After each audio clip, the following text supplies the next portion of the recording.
La semaine dernière, des manifestants de la FNSEA se sont fait entendre en Bretagne et ont obtenu gain de cause.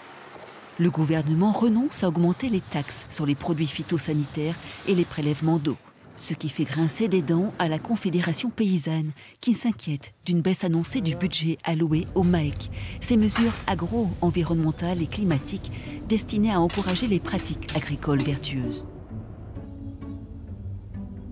Les mobilisations soutenues par le collectif MAEC commencent le 10 mars 2023 à la préfecture de Rennes, avec pour slogan « Pour un accès à toutes et à tous aux mesures agro-environnementales en Bretagne ». Le 4 octobre, le collectif MAEC a manifesté avec force devant les 4 préfectures départementales pour demander à l'État de mettre des moyens financiers supplémentaires pour financer tous les dossiers.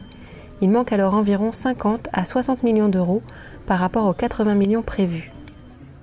En Bretagne, le collectif MAEC est composé de 5 structures agricoles alternatives et associations environnementales. Le réseau CIVAM accompagne les paysans et paysannes dans la transition agroécologique, le renouvellement des générations, l'alimentation de qualité et le développement local. La Confédération paysanne est un syndicat agricole généraliste qui a pour but de développer l'agriculture paysanne et de défendre ses travailleurs et travailleuses. La Fédération régionale des agrobiologistes de Bretagne est un réseau qui promeut le développement cohérent et durable de la filière biologique en agriculture. Race locale de Bretagne est une organisation qui fédère les actions de promotion, de maintien du patrimoine génétique et de valorisation des animaux d'élevage appartenant aux races bretonnes.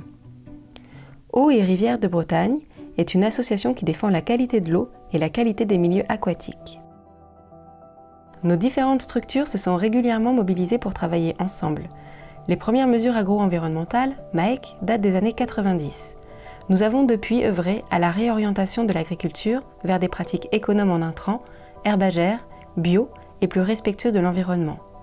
Nous nous sommes toujours engagés en faveur de la transition agroécologique et climatique, mobilisant le collectif pour peser sur les orientations et décisions de l'État et des collectivités.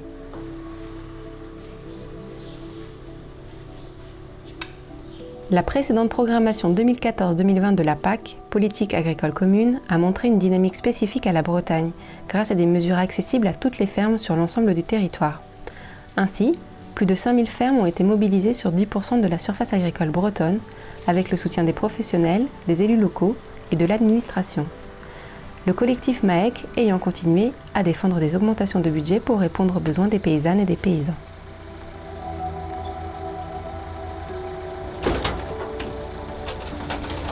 La réforme de la PAC pour 2023-2027 a été une nouvelle étape pour demander une politique environnementale plus ambitieuse, notamment dans le cadre du second pilier. Depuis 2020, le collectif a multiplié les argumentaires auprès des institutions régionales, mais aussi nationales et européennes, pour valoriser la dynamique bretonne et rendre possible une amplification des MAEC.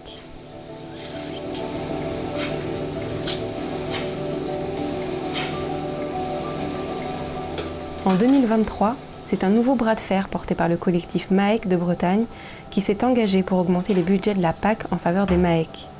Animé par la Confédération paysanne de Bretagne et la Fédération régionale des CIVAM de Bretagne, le collectif a mené une longue bataille pour rendre accessibles les MAEC à toutes les fermes et abonder en conséquence les moyens financiers.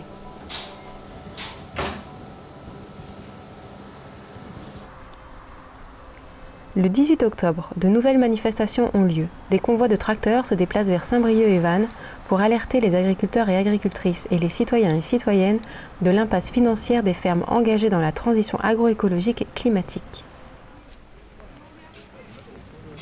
Et aujourd'hui, on est 51 tracteurs à être venus jusqu'à Saint-Brieuc.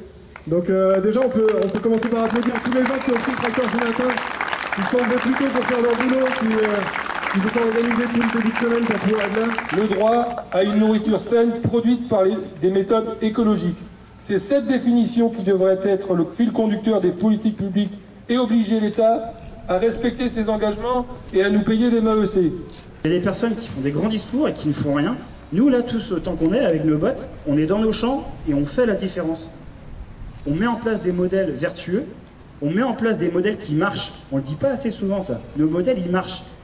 Nos prairies, nos techniques de désherbage mécanique, nos modes d'élevage, ça marche. La qualité de l'eau, de l'air et tout ce qui s'ensuit, la captation du carbone, tout ça, ça marche. Donc ça, apparemment, on ne l'a pas assez répété, et s'il faut, on va continuer à le répéter. Ce qu'on a besoin, c'est d'avoir beaucoup de résilience sur nos territoires. Et la résilience, c'est quoi? C'est les haies, c'est les prairies, c'est les zones humides. Donc c'est tout ce qui est concerné par les MAEC et par l'agriculture biologique, quoi. On n'hérite pas de la terre de nos ancêtres, on l'emprunte à nos enfants. Ça devrait être gravé sur la DDTM, ça, sur le fronton. Et ça changerait beaucoup de décisions aujourd'hui. Parce qu'on ne peut pas se contenter aujourd'hui sur le terrain de voir des actes militants qui sont d'arracher des haies et de mettre du glyphosate. Qu'est-ce qu'on laisse à nos enfants? Clairement, aujourd'hui il faut nommer les choses. L'État, c'est pas une non-action qu'il fait, c'est pas de la non-action climatique. C'est des choix délibérés et conscients. Nous, en Bretagne, on est le bon élève, on sait à peu près combien il nous manque 45-50 millions d'euros. Et du coup, là, il se passe quelque chose, c'est qu'ils sont en train de débattre de le projet de loi de finances, et on risque de ne pas avoir la somme stabilisée de l'ensemble des MAEC au niveau national dans la loi de finances qui va être votée par 49.3 très probablement bientôt. Le préfet a dit « Oh, c'est bien, vous êtes gentils, vous êtes des gentils, c'est pacifique, mais ça va pas durer, hein !» Enfin, à un moment donné, ça va pas durer. Enfin, moi, je vais pas continuer à faire les guignols parce que pour moi, c'est un jeu de guignols, là. Donc, à un moment donné, il faut la monter un peu plus crescendo.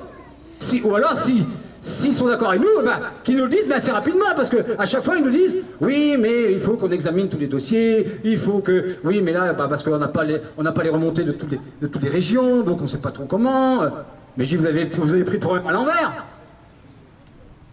On s'en fout du nombre de dossiers, plus honorable que ce sera. Vous, votre devoir, c'est de les accompagner, point barre. Donc, à vous de budgétiser ce qu'il faut.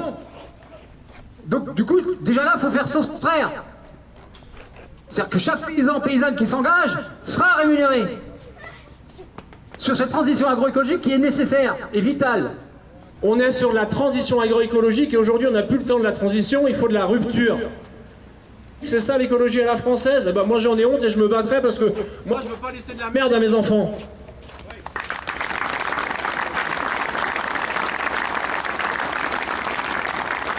Continuons. Le prochain coup, il faudra monter crescendo, se faire entendre, je sais pas où, ni comment, mais il faut pas lâcher. On peut pas se permettre de lâcher. Si on lâche maintenant, c'est fini. C'est la mort de nos systèmes.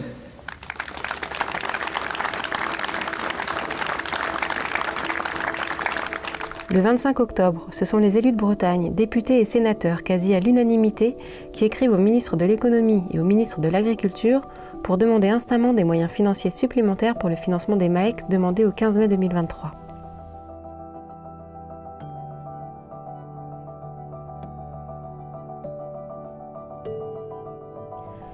Le 14 novembre, le collectif MAEC de Bretagne a mobilisé les réseaux nationaux pour aller manifester à Paris, à proximité de l'Assemblée nationale et du ministère de l'Agriculture. Les élus, députés, sénateurs et sénatrices viennent en très grand nombre à la rencontre de la centaine de manifestants.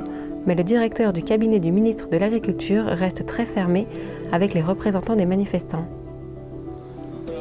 Le 12 décembre, le collectif MAEC décide d'occuper pacifiquement la DRAF afin d'alerter et d'obtenir des réponses. Là, avant-hier au Sénat, un amendement a été retenu par le Sénat, par la majorité du Sénat, pour affecter 380 millions d'euros au MAEC. Ça veut dire que majoritairement, nos parlementaires sont d'accord pour soutenir l'agriculture que nous pratiquons.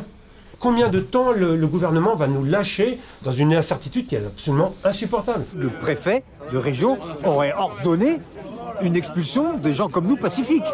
On ne cassait rien, on n'a rien cassé. Nous, ce qu'on veut, on va continuer à vouloir rencontrer le ministre, à vouloir échanger avec lui, car c'est lui qui a le pouvoir de décision. Le revirement arrive le 19 décembre par l'annonce du ministre de l'Agriculture d'une rallonge nationale de 150 millions d'euros pour les MAEC.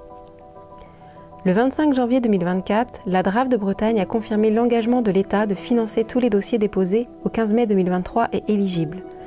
Les détails du financement ne sont pas encore connus, mais le collectif a pu savourer une victoire paysanne et environnementale en faveur d'une trajectoire agroécologique et biologique.